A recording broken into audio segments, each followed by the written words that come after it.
Now, as you know, over the years, you've gotten to know me now for about 4 or 5 years now since we've been doing the program, and I have a lot of issues. One of my issues, of course, is education. Education's a big issue with me because we send children to school, especially if we're using the public school system, which most of our students go to, and we entrust our children to the care of the school. We used to call it in loco parentis, in place of the parent, the school operated.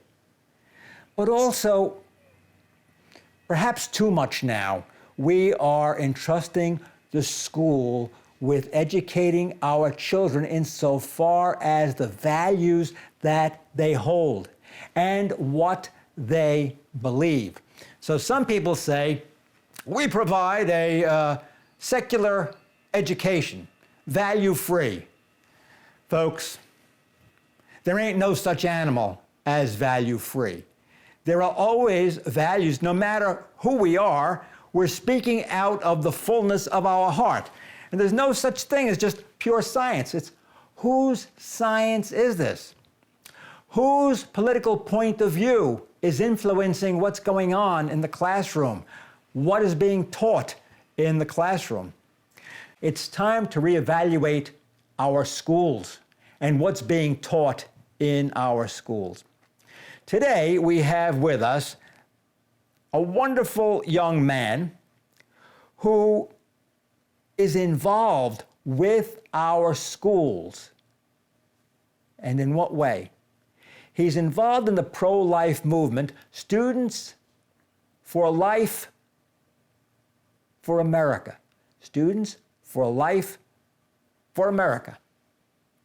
And another organization, part of this umbrella, is Invictus. It is a fellowship. And what he tries to do, his organization, he tries to get into the school system and implant pro-life clubs, pro-life organizations. That way the children at least have an opportunity to hear the rest of the story, the other side of the story. We have to take these opportunities to get good people like Ryan involved in our school system. Ryan is the father of a little girl, and he has a new baby on the way. So, Ryan Neuhaus, tell us about your wonderful organization, Students for Life of America. Yes, that is correct. Yeah, Students for Life of America. So we are a nonprofit organization based out of Fredericksburg, Virginia, but we're on 1,300 campuses nationwide. And within the state of Florida specifically, we actually have over 32 groups on different college campuses varying from med school to law school. All right, so you have, wait, this is fantastic. You have your organization in 1,300 schools. Nationwide. Yes. And you go from middle school, high school, college, law school, and medical school. And let me tell you something, folks. Law schools and medical schools also have their philosophies. Imagine a lawyer coming out thinking that Roe v. Wade is settled law. No, it's not settled law. Who says so? It's bad law. Or a doctor. Doctor is now studying in medical school, studying to be a doctor. And they say, well, you have to take part in abortion. You have to learn how to do this. Baloney. If it violates his conscience, he does not have to do it. And there's a religious exemption for that. Excuse me. No, amen. Yeah, I love it. Sorry, folks, now I get agitated. Yeah, no, and like you're saying, there are definitely people in med school that are trying to become doctors and want their right of conscience protected. And we work on that. We work on making and ensuring that states have legislation implemented so that those students can go into the workforce and actually practice what they believe in, right? Not be forced to perform an abortion or enter into the legal community and be forced to say that, oh no, a woman's right to privacy ensures them, the right to an abortion. We want to train leaders who are young, this generation, to become a part of the next generation that will change America, that will enter into what we call a post-Roe America.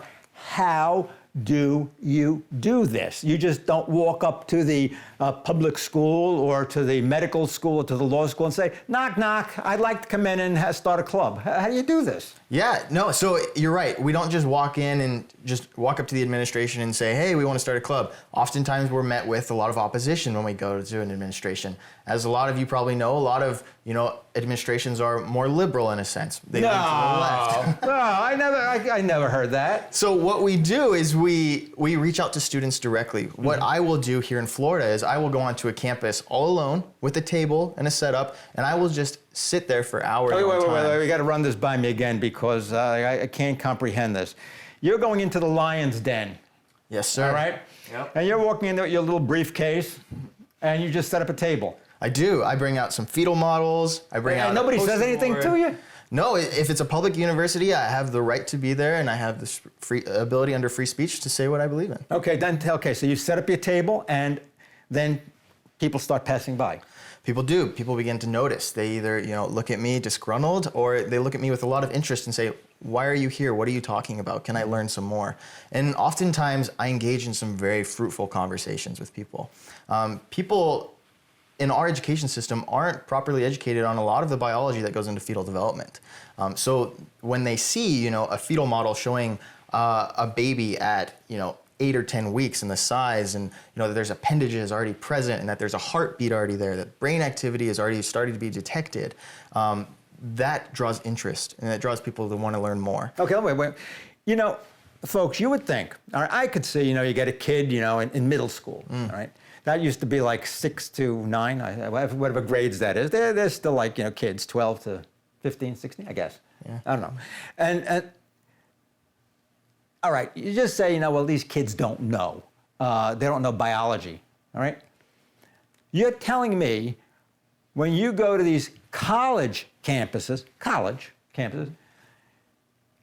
I mean, I hope this is not true for medical school too. I mean, that you got to explain to them like, here it is. This is a baby at 2 weeks gestation. This is a baby at 3 months. I mean, you would be very surprised. You would be. And a part of the problem is that a lot of the education that people are learning from is, like you said, it's not objective, right? It all has its leanings and it all has its intentions. In the United States of America, the #1 provider of sex education is Planned Parenthood. Yeah, could you believe this? Planned Parenthood on sex education. I mean, they're giving out pills, first of all, telling you everything is okay, except when somebody doesn't take that pill. Then say, well, we'll make that better too. We'll kill the baby. But they don't say that, they're going to terminate the pregnancy. Oh, give me a break. Go ahead, I'm sorry. No, yeah, I totally agree. It's outrageous in a sense. When we understand that the education they're receiving at such a young age is changing their perspective on the way the human body works, on what is actually going on in pregnancy, and what is occurring when an abortion is performed, we run into problems, right? Because we come to realize that, a lot of people in my age group, right? I just graduated college. A lot of them are under the impression that it is truly just a clump of cells, that it's not a human being, that, for example, personhood is granted once someone has, more emotional capabilities or can personally rationalize or has... where do you draw the line? Exactly. Personhood comes when you can read. Yeah, there's a lot of thresholds. Personhood comes when you could play center field to the New York Yankees. I mean, it never came for me, folks. I guess I'm not human. Yeah. Yeah, me neither. Then. Yeah, I'd love to play for the Yankees though someday. That'd be great. There are a lot of thresholds that are definitely placed on people by this narrative that is very pro-choice and pro-abortion that they receive in an education in middle school, high school, college, law school, med school, across the country. And what we know and what we understand is if you look at the school system and you look at what those people think, that will be the sentiment of the next 20 years, right? Somebody said to me not too long ago, why is it that abortion seems to be the issue that the politicians are so protective of? Of course, those politicians on a certain side and in a certain party. You notice, folks, how careful I am straddling that political line. But you know what I'm talking about, all right? All right. Why is that the wedge issue? Why? Yeah. There's a lot of money behind it, first off. Okay. And there's a lot of politicians who have staked their name behind defending, abortion. And unfortunately, like you're alluding to, it has fallen along a political spectrum. We ourselves are nonpartisan, right? We're a nonpartisan organization. We don't believe abortion to be a political issue. We believe it to be a human rights issue, right? So if you look at, for example, in the Democratic primaries this year, the presidential primaries, Kristen Day, the president of Democrats for Life of America, confronted Pete Buttigieg and said, you have 21 million Democrat voters. That makes up 19% of the Democrat Party. Why are you ignoring their stance on this issue? Why are you alienating them with such an extreme stance that you're now taking? We find that a lot of people are more interested in this issue, not because of their political leanings, but because they're recognizing that it is a human being, because the science is starting to show Sure it is. that there is a baby present from the earliest moments, from conception, from fertilization. See, when you start with this philosophy that I determine, you determine, we determine what is human and what's not human, well, the logical end of the argument is Adolf Hitler. The Jews were not people. Therefore, they could be exterminated. But we could really change, and these people do want to change all of society when they talk about a secular point of view. It's their opportunity because there are no longer any moral standards. There are no standards, not even the natural law, not even their science is a standard. So basically, they can manipulate society any way they want. And it ends up being a totalitarian society where a group of elites begins to tell everybody else what's right and what's wrong, and we all follow like little lambs being led to the slaughter. And that's where this is going. I mean, what do you think about that theory? I think You better agree with me. I think you're right in a lot of senses. I think there also is a component that a lot of people who are pro-choice just don't understand because they're not properly educated. Students for Life, we like to call those people the mushy middle, right? There's a large population of America, especially students, that just haven't received a solid education, and once they do, and once they're informed, they change their mind and change their hearts quickly. Like, for example, I have about a 20% rate of every conversation I have on campus, someone becomes more pro-life. We actually record how many conversations we have daily and how effective our conversations are by the apologetics and the talking points we use. And we actually empower students and equip them with those talking points so that they can change the minds of their peers. Okay, so you give the people that come to your table, you give them information. Now, do you embed in the school a cell? I'll call it a cell, a group that lives on after you leave. Tell us how that happens. You said you have 1,300 units. Yeah. So within the last school year here in Florida, I've trained over 1,000 students to do what I'm doing on their campuses and in their communities. For example, here in Naples, right, where we are, we have a student named Gabrielle Gabbard who fought against her school district because they did not want her to build up a group. Okay, tell us, talk about Gabrielle's case step by step. Yeah. You were in contact with Gabrielle, so she knew you and your organization. So I met her mother, Crystal Gabbard, because she's the director of 40 Days for Life in Naples. And I met Crystal with her daughter, Gabrielle, at a Luncheons for Life event here. And while I was there, they said, we love what you do. We've seen your organization. We haven't been able to do anything at our school. Would you help us build it up? And I said, of course. Yeah, let's do that, right? So working with her, we then presented the idea of founding a group at the public high school to her principal and to her student activities organization with a faculty member that wanted to join.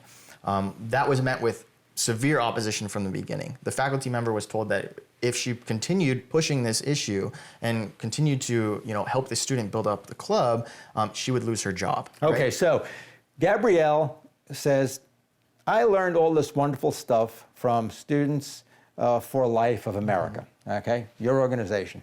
She goes, she's in high school, she's a high school senior, I believe? Senior. Okay.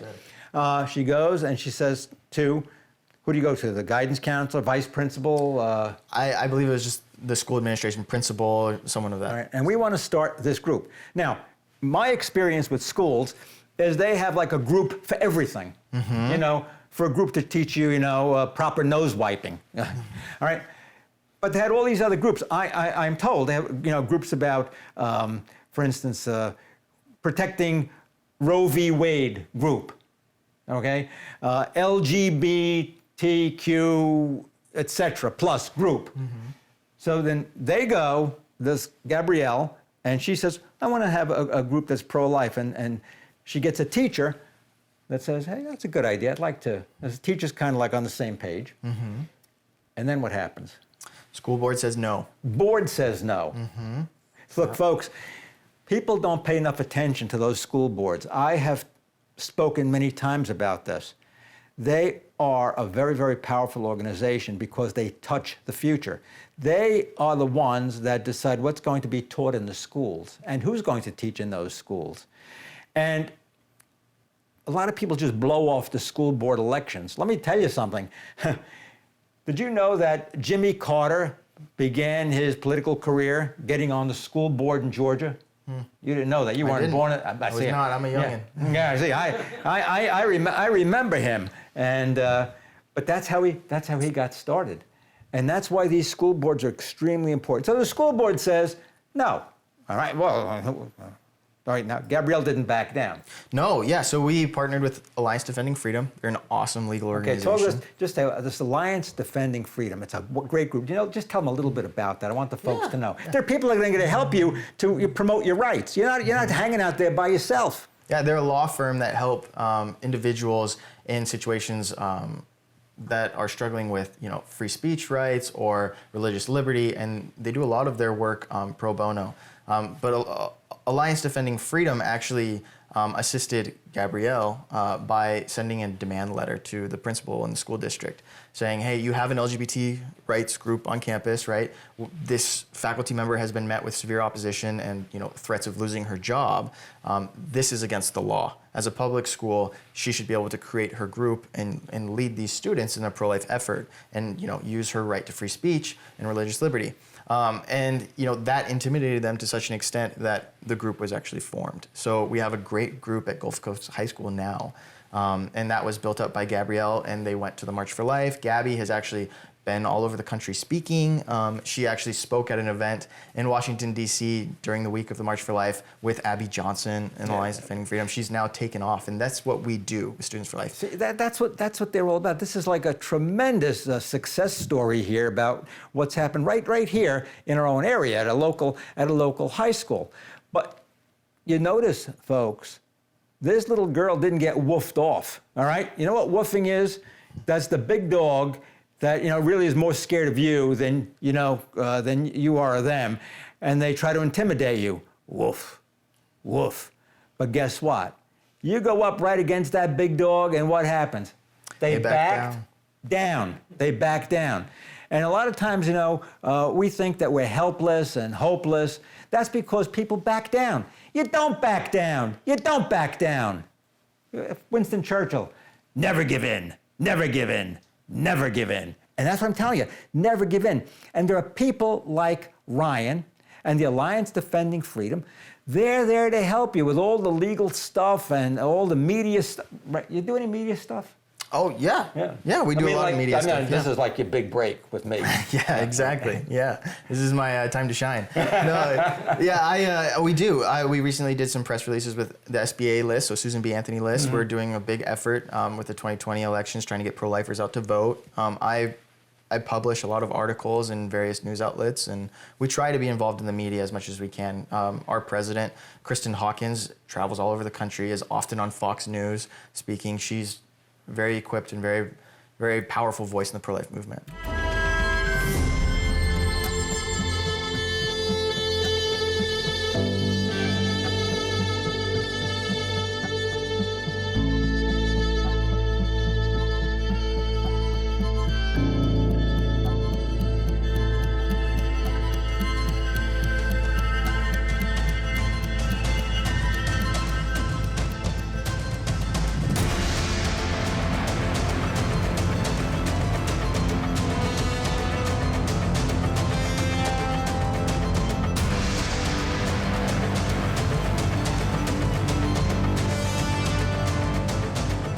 As you can imagine, producing this wonderful program, Action for Life, it costs a great deal of money. We're going to need your help. So if you would like to donate to keep this good news program on the air, please please go to your computer, your cell phone, actionforlife.net.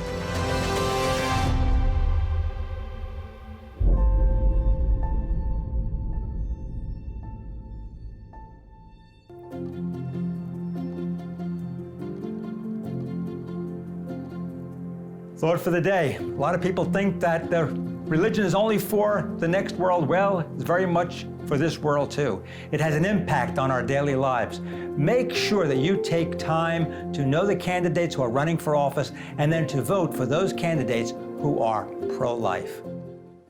You also head an organization called Invictus Fellowship. Okay. Now, Invictus is a Latin word. It is. All right, tell them what it means. Unconquerable. Unconquerable. Okay, I told you, never give in, never give in, never give in. Okay, tell us about this Invictus, because you said it's part of Students for Life of America, but it's kind of like a separate department? Yeah, so it's one of our fellowships. We offer a couple of fellowships, and the one I oversee and direct is called the Invictus Men's Fellowship. As you know, a lot of the pro-choice rhetoric is geared towards men can't be involved or men can't hold an opinion because they don't have a uterus, right? You might hear those talking points or slogans at times. So what I decided was, I am a minority myself within the pro-life movement, right? There's not many men who feel capable of standing up and protecting women and innocent children, right? That needs to change. In order for abortion to be made unthinkable and actually be abolished in the United States, we need both men and women, good people of all sexes, to stand up and speak out against this, right? So Invictus was founded to help young men push back against this narrative that men aren't involved in the pro-life movement. How do you do this? You challenge them directly. Men embrace challenge, right? You have to look them in the eyes and say, you're capable of more. Are you going to do it? And when you instill that in a man, it lights a fire, right? We're filled with testosterone. We're competitive by nature, right? That is what we do. We look them straight in the eyes and we say, you're capable of more. Are you going to succeed and reach your potential? So each fellow that we've accepted, we currently have 13 this year, all across the country, and they're embracing different projects. One here in Florida is trying to help the legislature implement safe haven boxes for babies. Florida is the third highest state for rate of discarded newborns in the country, right? So we're going to change that. We're going to have a man step up and say, this can't happen anymore. Let's fix this as a society. So we have a student doing that. Students are reaching out right now, and you can be a part of that by going on to studentsforlife.org or going on to askaprolifer.com and reaching out to one of your regional coordinators on there. You see, you're not the captive of, some secular school system. Parents are the first teachers of their children. Parents. It's your responsibility to teach your children. Now, you can even teach them about the pro-life movement, about how men have to be men. And you can get this right in your own home. You can get this via Skype, Facebook. Yeah, we're on Facebook, Instagram. We do a lot of our trainings via Zoom. Yeah, it's all very easily accessible. We have a great Twitter following. You can find us on Twitter as well. We're all over social media. You've probably already seen a lot of our videos and just not even recognized that they're from Students for Life. That's how big we are. But like you're saying, we want to equip parents and families to teach their children, right? So we have materials and resources that we can send you free of charge, because this is what we do. We want to raise up the family, raise up the pro-life generation, and empower individuals to stand up and lead in their communities and make change.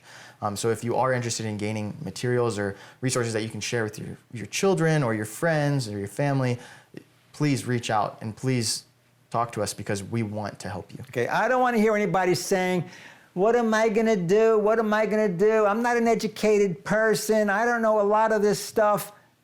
You heard what you can do. You can't make any more excuses.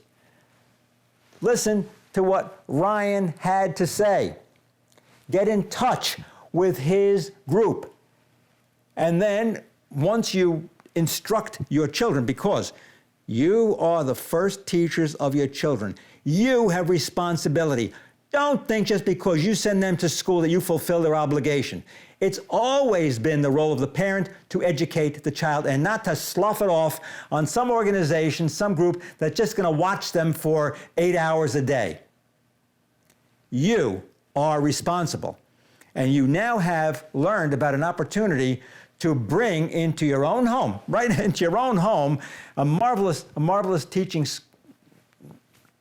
skill and a way to educate your children, not just scientifically, this is a baby at 2 weeks, but it also is going to give them a moral education.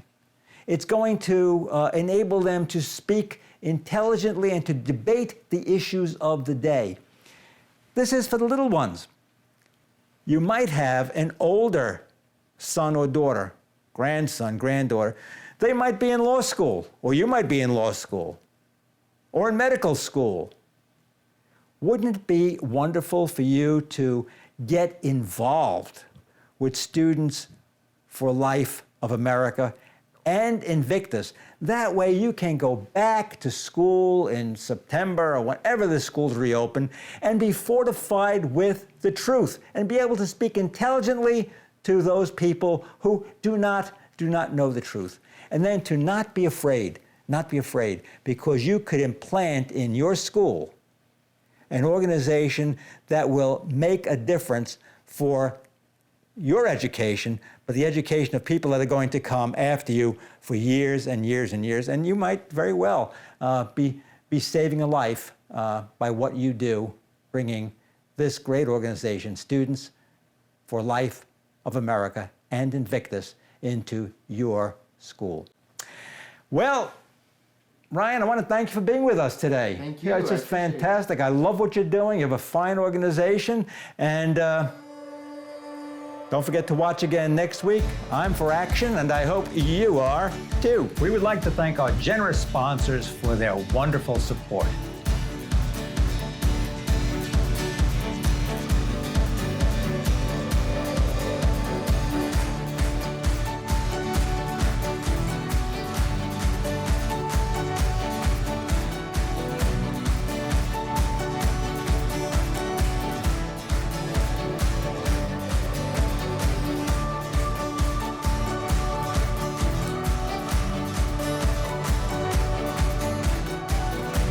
Thanks for watching. Please join us next time for Action for Life. I'm for action, and I hope you are too.